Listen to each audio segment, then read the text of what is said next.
Come on. There you go. Can you see something? Yeah, I'm in the same screen Do you want to be on screen, Tim? there. I think that's a no. All right. Take that as a no. Good morning, everybody. Richard is on vacation for a couple weeks, so I'm taking over for just a short bit. We are going to be in the book of Habakkuk for the next 3 weeks while he's out, and then Richard is going to be returning and picking up with the remainder of Joshua. So a little bit of background about Habakkuk. He is one of the so-called minor prophets, along with Hosea that we studied not so long ago. They are often referred to collectively as the Book of the 12 or the 12 prophets. And we have a couple of very interesting references in the Apocrypha. Well, first of all, we have from Sirach 49, and of the 12 prophets, let the memorial be blessed, and let their bones flourish again out of their place. For they comforted Jacob and delivered them by assured hope.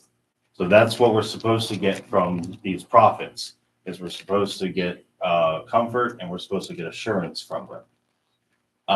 And we have, of Habakkuk in particular, a pretty wild mention of him in the apocryphal chapters of Daniel. If you didn't know, the Roman Catholic Bible has 2 extra chapters in the book of Daniel. It's in a story called Bel and the Dragon, and there's a whole lot about that we can mention as well. But essentially, as a result of killing one of the Babylonian gods, Daniel gets thrown in another lion's den. This time for 7 days instead of just overnight. While he is in there, an angel essentially grabs Habakkuk and says, "Hey, Daniel needs food. You're going to bring him a meal." And Habakkuk's like, "I don't know where Babylon is. I've never been there. How am I supposed to do this?" And essentially, the angel grabs him by the hair, drags him to Babylon, plops him down in the lion's den with some food, and says, "All right, so give Daniel a meal," and then takes him right back. So essentially, This is one of the reasons why the apocryphal books are kind of, they're interesting, their history. Luther recommended reading them, but they're not canonical. He never suggested that, they were part of the Bible. So, yeah, when you get this other weird stuff. The last 2 chapters, in the Roman Catholic version of Daniel, those chapters are wild. It is entertaining reading. There's entertainment value. So Habakkuk is also important to the New Testament writers as well, in particular St. Paul. He references in both Romans and Galatians Habakkuk 2:4, the very famous "the just shall live by faith." And he spends a lot of time expounding and explaining on that one verse. Luther also has a famous commentary on Habakkuk. And I get to reference Luther quite a lot in this study. So in his famous preface to Habakkuk, he says, "This Habakkuk is a prophet of comfort who is to strengthen and support the people, to prevent them from despairing of the coming Christ, however strangely things may go. This is why he uses every device and stratagem that can serve to keep strong in the hearts the faith in the promised Christ." So the setting for this book is very close to when the Babylonian conquest happens. The closing years of the kingdom of Judah are somewhere around 605 BC. And so this is right before all the events of the book of Daniel as well. This book is rather unique in that it never directly addresses the people of God. It is just a dialogue between Habakkuk and God. It is his prayers to God, God's responses, and this back and forth. Now, obviously, we're supposed to listen in on this. And so it's meant to be heard. It's meant for us to learn from. But this is a very private book otherwise. It is just the prophet and God talking to each other. So let's get into this. Can we have somebody read chapter 1, verse 1 through 4?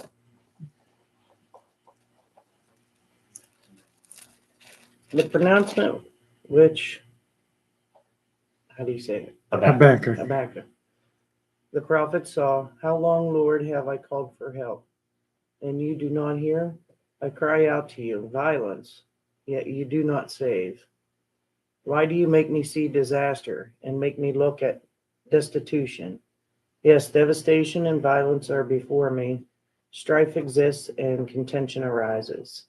Therefore, the law is ignored and justice is never upheld. For the wicked surround the righteous. Therefore, justice comes out confused. All right. So this, I forgot what the word is that in your translation. It's the oracle or the burden or the word of the prophet. What was the word that your translation used? The oracle at Habakkuk, the prophet. So. First one. Yeah, first one. Yeah. Okay. So this word, yeah, this is sometimes translated the burden that Habakkuk saw, or the word that he saw. Interestingly enough, this is something that we often think about communication with God being something hearing, but this is something that God apparently shows to Habakkuk, and Habakkuk has this complaint for God of what he sees around him. We have from Martin Luther, it is clear from the text itself that Habakkuk lived before the Babylonian captivity, because it states that he saw the burden. In the Hebrew tongue, the prophets are called seers or beholders, because they see or behold future happenings with their mind's eye. But he sees something coming. He sees the Babylonian coming, and he has this complaint then to bring against God. At this point in time, the Assyrian Empire that had been harassing the Hebrews for so long, and that had brought the northern kingdom of Israel into captivity, was beginning to crumble. The people of the kingdom of Judah could probably thought, oh, thank goodness, this big bad enemy is finally going away. We managed to weather the storm. We made it out. We got off scot-free, whereas Sister Israel was brought into captivity. But the way, when we were in Hosea, we saw God has not forgotten about Judah's sins, and there's trouble brewing for them as well. Habakkuk's initial cry of this, "O Lord, how long shall I cry for help, and you will not hear?" This cry sounds very much like what we hear often in the Psalms, such as Psalm 10. We have from Psalm 10 verses 1 through 4, "Why, O Lord, do you stand far away? Why do you hide yourself in times of trouble? In arrogance, the wicked hotly pursue the poor. Let them be caught in the schemes that they have devised. For the wicked boasts of the desires of his soul, and the one greedy for gain curses and renounces the Lord. And in the pride of his face, the wicked do not seek him, as all his thoughts are, there is no God." So the cry of the prophet is faith's perplexity at what seems like indifference about the fate of God's people. It's the same cry as Abel passed down through the centuries over, the shedding of his innocent blood. It's the cry of God's people as they witness cruelty of man against man. How could a God of justice allow his people to experience all this throughout time and throughout the world? And so though Habakkuk joins his voice to theirs as he looks on in perplexity, he doesn't despair here. He doesn't turn from God. In response to the wickedness that he sees around him, he turns directly to God in prayer and wonders how much longer. We see a very similar question in Revelation that the martyred saints speak in that book. "When he opened the fifth seal, I saw under the altar the souls of those who had been slain for the word of God and for the witness they had borne. They cried out with a loud voice, 'O sovereign Lord, holy and true, how long before you will judge and avenge our blood on those who dwell on the earth?'" That's Revelation 6, 9, and 10. So what befuddles Habakkuk is the apparent indifference of the heavenly Lord to what's happening to his people. His prayer is both blunt and honest. And I think perhaps a lot of people can sympathize with a prayer like this. We've certainly had several examples in the news recently of the shooting at the Roman Catholic Church in Minnesota that left 2 kids dead. There's the flood down in Texas that killed over a dozen children. And the question of the power of prayer to relieve and of God to protect his saints has been in the public mind for most of this year now. Like, well, what good is prayer if it seems like God does not hear? So Habakkuk sees this tempest of trouble all around him. And to be clear, it's not just the approaching Babylonians that he is seeing. He is seeing the wickedness of his own people, the way in which they go astray, and he's wondering, God, when are you going to sort things out? But all around him is this tempest of wickedness. It's not too dissimilar to Jesus' disciples when they were caught quite literally in a tempest on a small boat. They saw the storm and the rain and the crashing waves, and where was Jesus? He was resting. He was taking, albeit a well-deserved nap, but a nap in the midst of what they thought was a disaster. They said they woke him, saying to him, "Teacher, do you not care that we are perishing?" That's from Mark 8:38. So this is the same sentiment in Habakkuk's prayer when he asks, "Do you not care that we are perishing?" Interestingly, so as we just said, Judah was politically doing okay at this point. They no longer had a big local enemy in the Assyrians, so they only have to really worry about the Egyptians now, and they were about to get thwacked pretty hard too. So they could think that they're doing all right for themselves. But they had fallen into idolatry once again. Basically, Judah had, after the king Josiah died, they just went to pieces. They scorned God's commandments. They kept going their own way. They mocked all of the prophets. So he was praying for their country to change their heart back towards God. So he probably knew very well what David meant in the Psalms when he wrote, "On every side the wicked prowl, as vileness is exalted among the children of men." That's Psalm 12, verse 8. So is this, so far that we've seen of his prayer, is this a sentiment that we feel these days? Absolutely.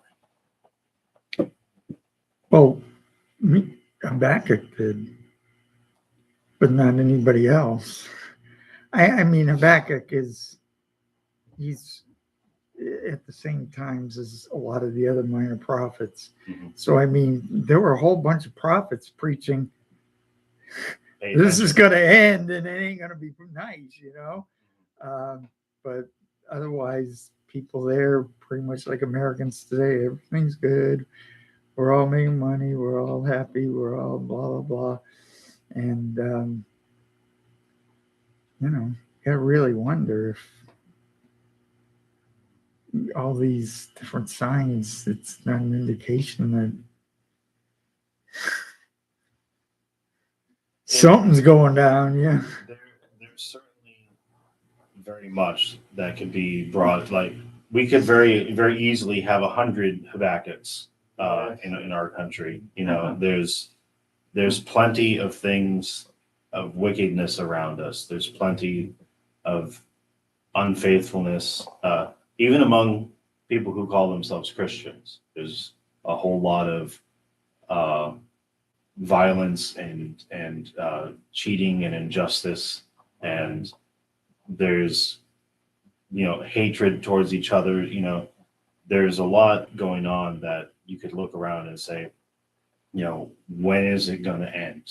When are things going to be put right? Sounds to me like things are gonna be never right, like.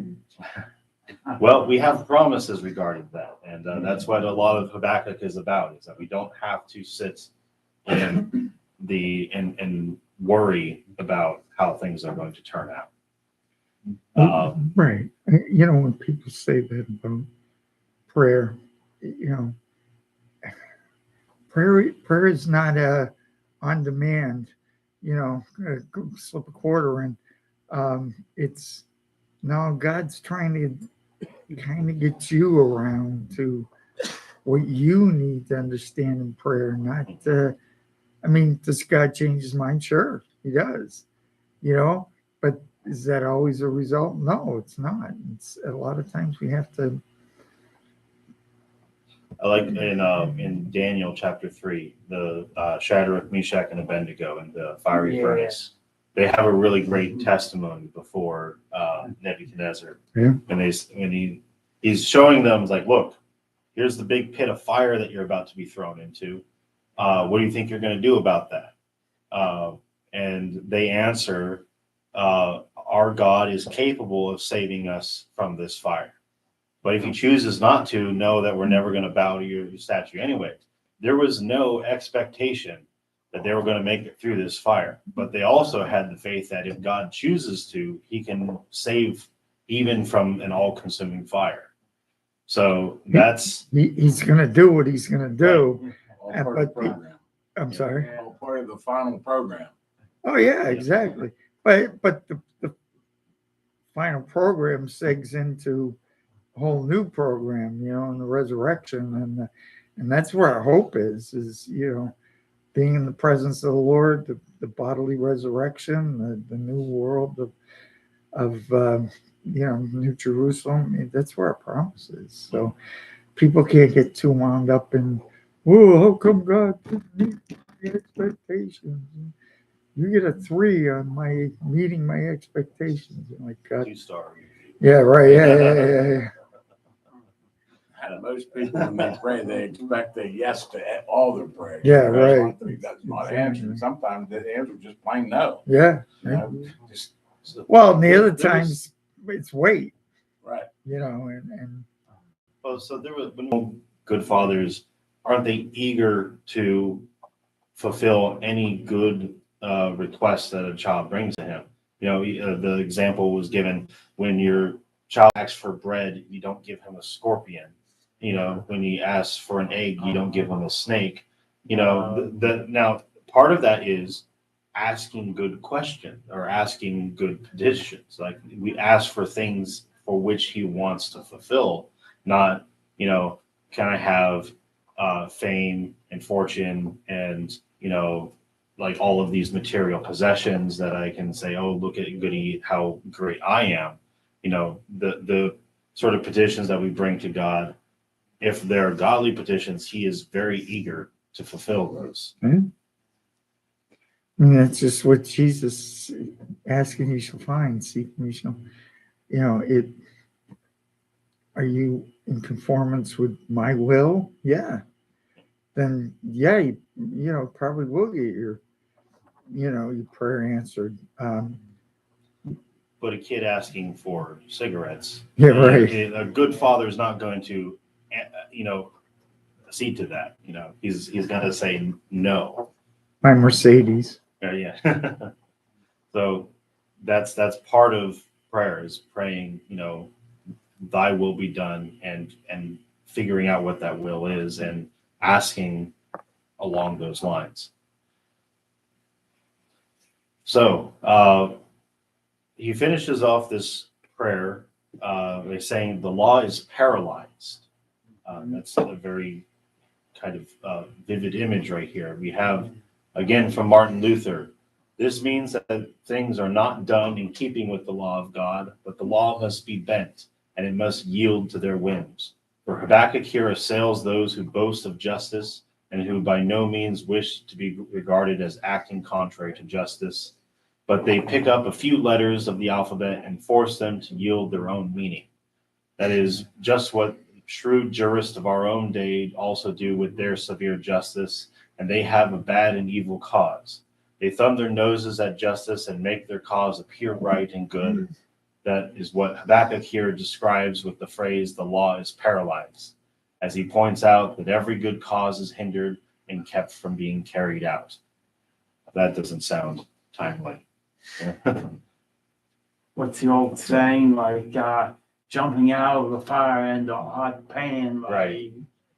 Yeah. So Habakkuk here was living as someone in a besieged city. The righteous and justified, they were way outnumbered by the wicked who surrounded them.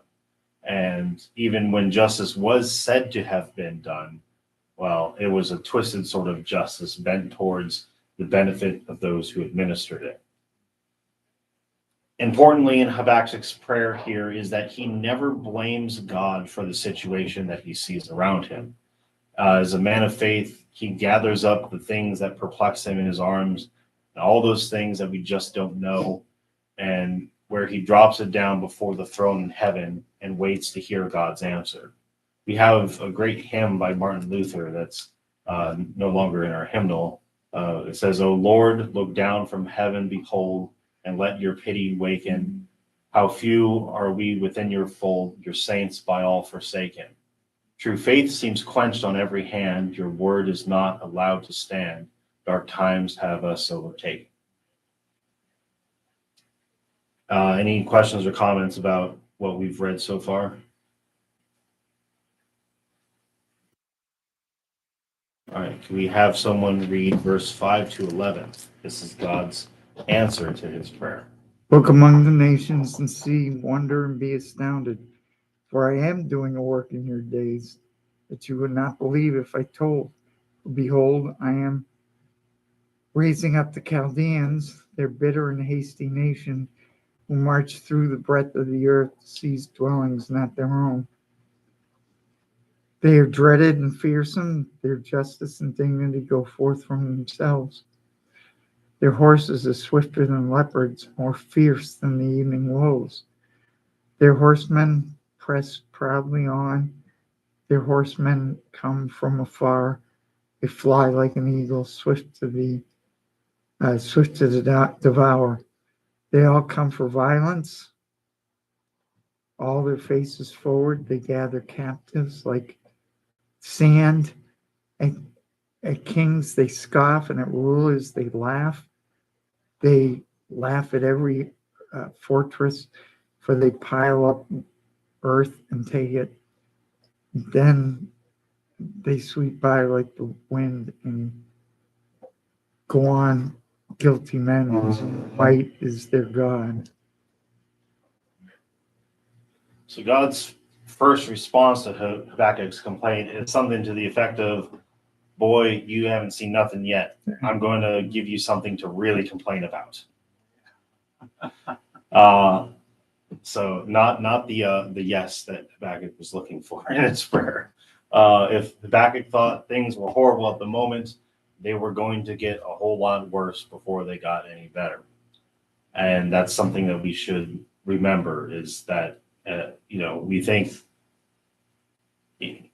that things are bad now. You look back at history, and things have been a lot worse, and we know that things can always get a little bit worse. The prophet was told to look to the nations to see and hear, and here's the shocker: I am doing a work in your days. So the scripture of the Hebrew people was very clear to them that who was in charge of everything, who was sovereign over the nations. Yahweh is the prime actor in history, even when the human instruments he is using aren't aware of that fact.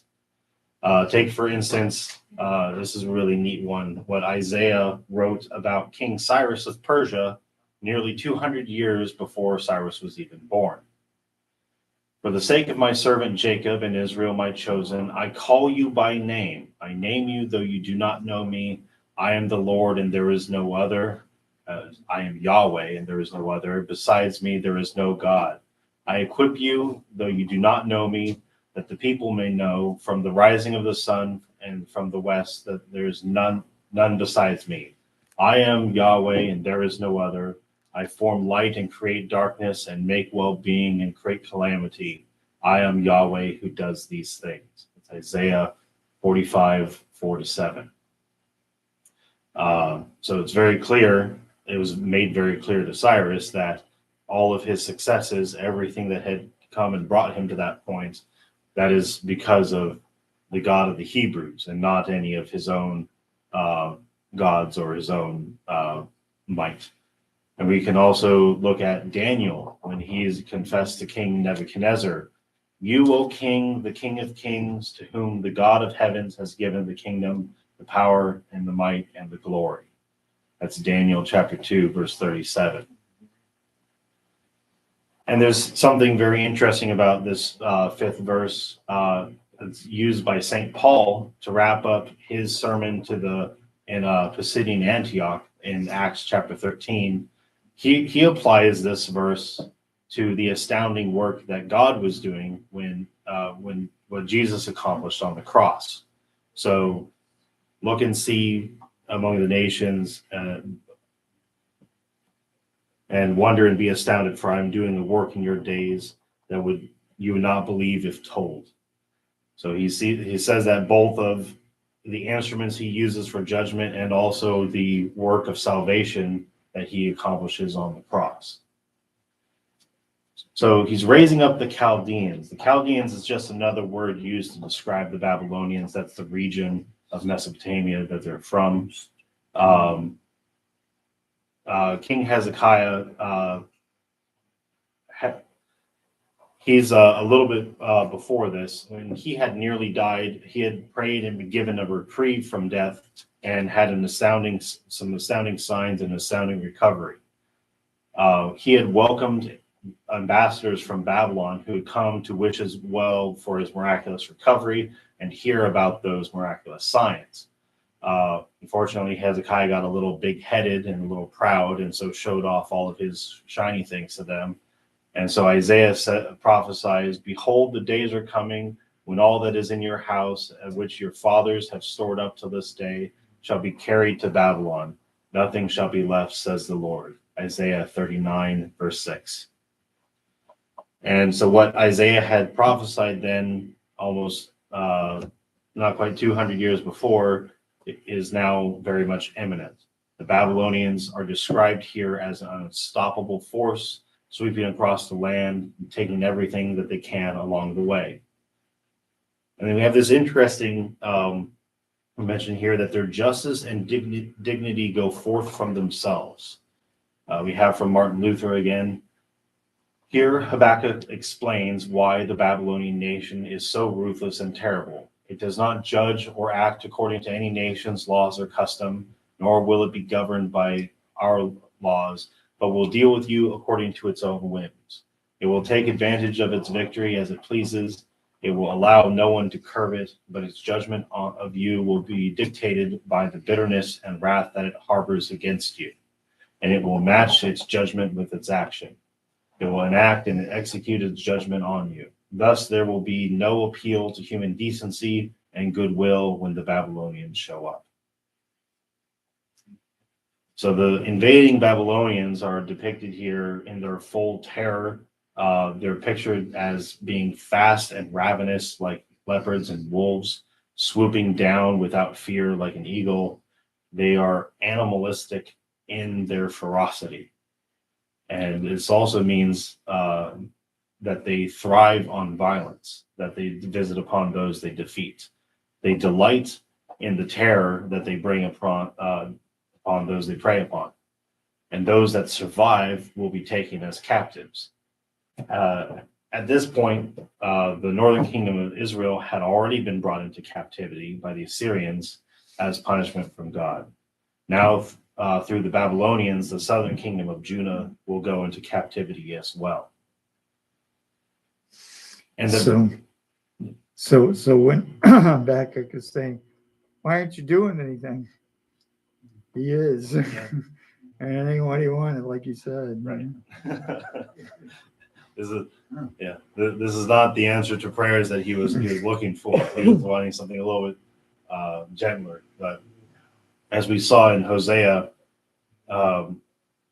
he punishes with with only as much as is necessary to bring repentance.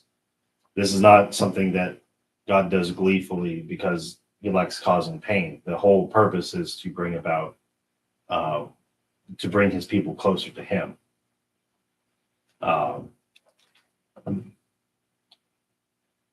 So here again, we see the Babylonians, they believe they can't be defeated. They are mocking of kings, and they scoff at rulers.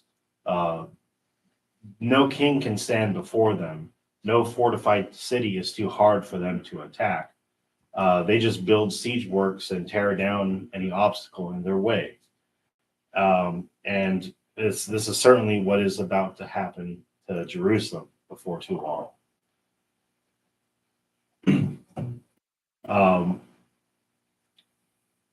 Once we get down to verse 11, this is perhaps the most telling description of the Babylonians yet. They aren't just vicious, fierce, and formidable. It's that they worship their own might. Their God, the one they sacrifice to, the one that they trust in with all their hearts, is their own military might. Thus, they are clueless about the one who actually raised them up, secured their victories, and uses them as an instrument of wrath and punishment.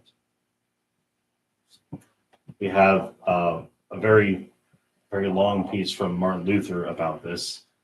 He says, here Habakkuk describes how the Babylonians will misuse their victory for their own haughtiness and their blasphemy of God. Thereby they commit sin and constrain God to topple and destroy them too in the end.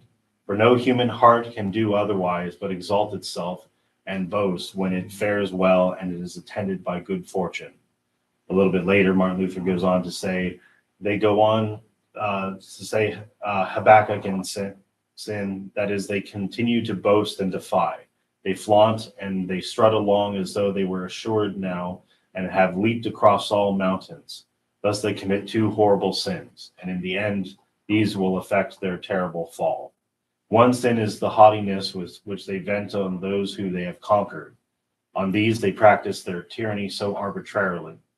Their other sin is their blasphemy. They fail to give God the honor, but assume that they are so pious and worthy in God's sight. Those that have vanquished, they despise and revile as people whom God has condemned and rejected as they deserve. They run